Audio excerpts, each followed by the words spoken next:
तर हा शपथविधी घाईने उरकणे याकरता गरजेचे होते की अजितदादा आणि सुप्रिया सुळे यांच्यातील सत्ता संघर्ष हा काही लपून राहिलेला नाही.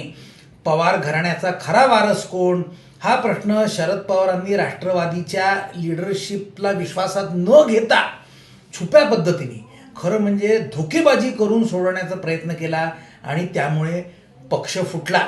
आज अजितदादा गेल्यानंतर सुद्धा तो सत्ता संघर्ष संपलेला नाही. उलट नवीन रूपात अजित पवारांऐवजी आता सुनेत्रा पवार विरुद्ध सुप्रिया पवार असा नवीन रूपात समोर येऊन उभा ठाकलेला आहे. तुम्हाला अतिशयोक्ती वाटते, जास्त लांब जायची गरज नाही मित्रांनो. कालच सुनेत्रा पवारांनी शपथ घेतल्यानंतर जेव्हा पत्रकारांनी सुप्रिया सुळेंची प्रतिक्रिया घेतली तेव्हा त्या काय बोलल्या? त्यांनी फक्त हात जोडले आणि 2-3 वेळेला देवाचे नाव घेतले. रामकृष्ण हरी, रामकृष्ण हरी, रामकृष्ण हरी. काय कमाल आहे.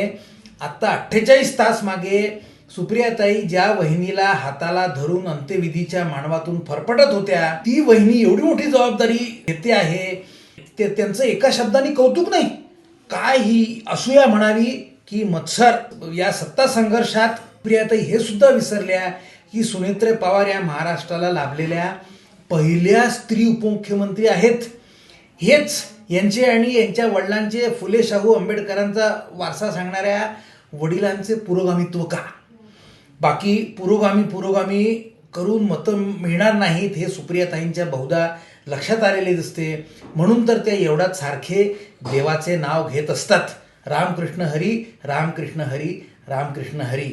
आता शरद पवारांचा सर्वधर्म समभाव हा फक्त त्यांच्या गोविंद बागेतल्या घरीच चालणार असे दिसते.